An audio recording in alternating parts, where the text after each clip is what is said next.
Good morning, 7th standard children. Hope all are safe at home, and I hope all have read the lesson, a hard word. Hope all have understood it also. Now section 1 and 2 are over. Now what happened in section 2, children? Who are the main character in the story? It is George, isn't it? And what did George do along with his friends when his friends forced him? He forgot his father's words. He forgot to say the small letter, small 2-letter word no to his friends, and because his friends called him a coward, he was not at all brave. He was afraid that he would fall down and hurt himself. When the friends made fun of him, he too went to play on the ice. The water in the pond was frozen. Yes, but the ice was not strong enough. And what happened then? As they were playing, many boys came and joined them. All of them were playing very happily. They did not think at all of the danger that the ice will break. And all of a sudden they heard the cry that the ice is broken. Children started crying, or they were frightened. That means what happens if the ice breaks? They will fall right down deep into the water and drown. That is, they will die in the water.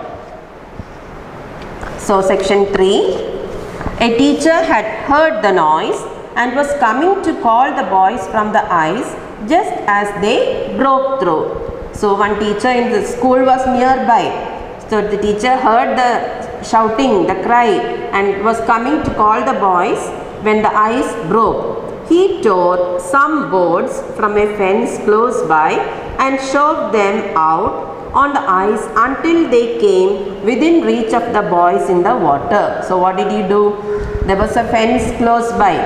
He took out the wooden pieces from the fence, that is the boards from the fence, and slowly put it in the water. He kept on pushing it till the piece reached the ice, and then he started pulling them back. Somehow, after a while, he succeeded in getting the 3 boys out of the water, but not until they were almost frozen. He succeeded means he tried in getting the 3 boys. He won. He was able to take the 3 boys out of the water, but by the time the teacher came to take the boys out of the water, what happened? They were completely frozen. They had become frozen. So George's father and mother were very much troubled when he was brought home, and they learned how narrowly he had escaped drowning. So one of the boys was George. So George was also very much frozen, and when his father and mother knew what had happened to him, they were very much troubled. They were very worried what was happening to the boy and how narrowly he had escaped drowning. That is, he was very much in danger of drowning or dying in water because he did not know swimming.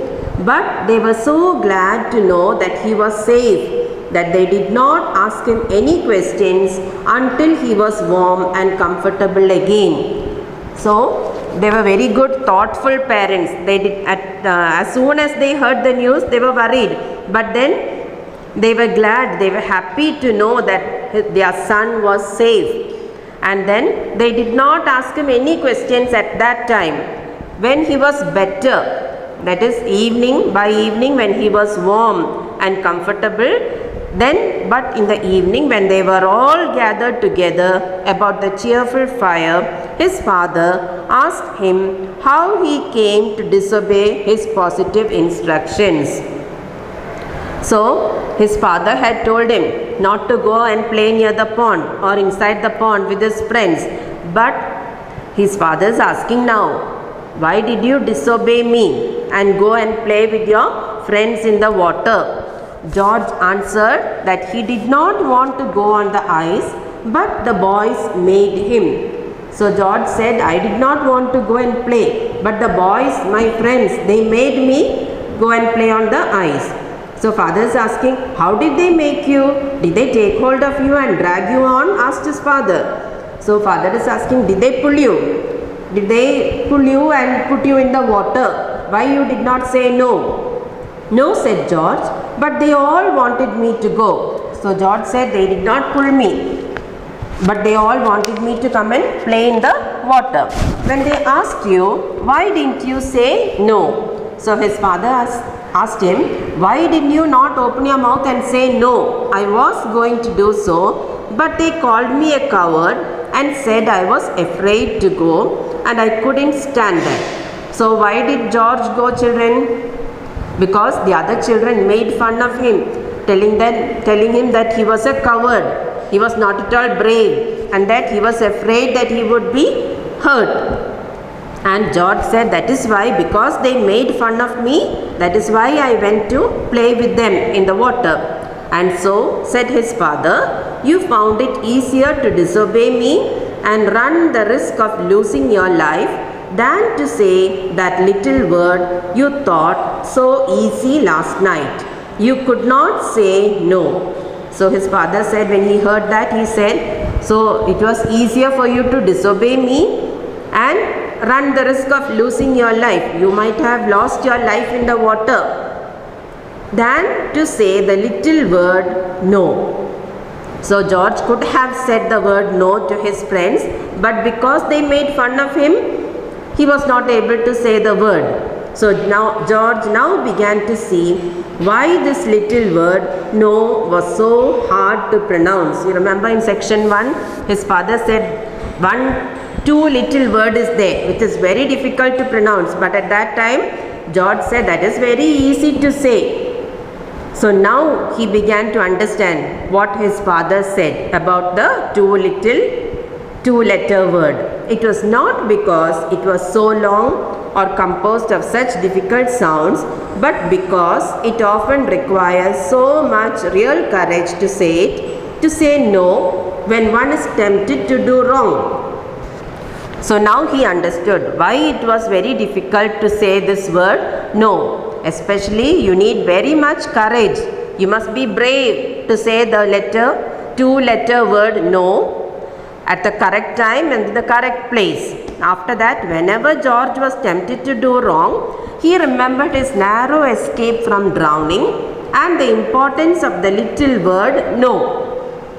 The oftener he said it, the easier it became, and in time he could say it when necessary without much effort. So after this incident, George had somehow escaped from drowning in the water, and now he understood that whenever it is needed, he should be able to say the little word. The importance of the little word he understood now. When you are standing in the bus stop waiting for your bus, a stranger comes to you. He gives you sweets or ice cream. He said, I will buy and give you an ice cream, or I will give you chocolate, you come with me. So what do? Or he comes and gives you. Please take this, he say. What will you do? You will forget all your parents' words, your teachers' words, and then you will take the chocolate from the stranger. So at that time, what should you do? You should tell the stranger, no, I don't want. Even if you like the sweets, if you like the chocolates very much, you must be able to say the two-letter word no. So it was written by William Holmes McGuffey. Now according to George, why couldn't he say no? Why couldn't he say no? Because he was not at all brave. He did not say the two-letter word at the correct place and at the correct time. So that is why he went and fell down into the water. Now read and understand the worksheet exercise A. Write true or false. Number 1. All the boys ran to the pond because they wanted to make sure that the ice was strong enough. That is false. 2. John's father had told him not to step onto the ice because he was scared that the ice would crack. That is also false. 3. The teacher tore boards from the fence and used them to keep the boys afloat. True. 4th one, the message of the story is that it is important to know when to say no. That is true.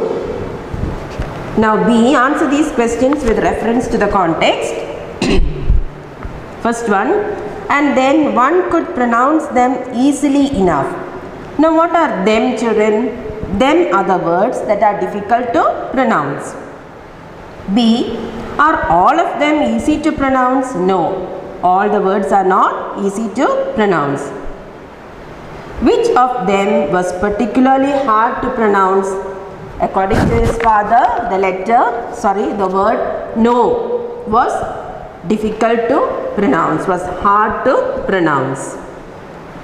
But to George, the word that was difficult to pronounce was the name of the volcano. You remember? Popocatépetl. That was the difficult word for George.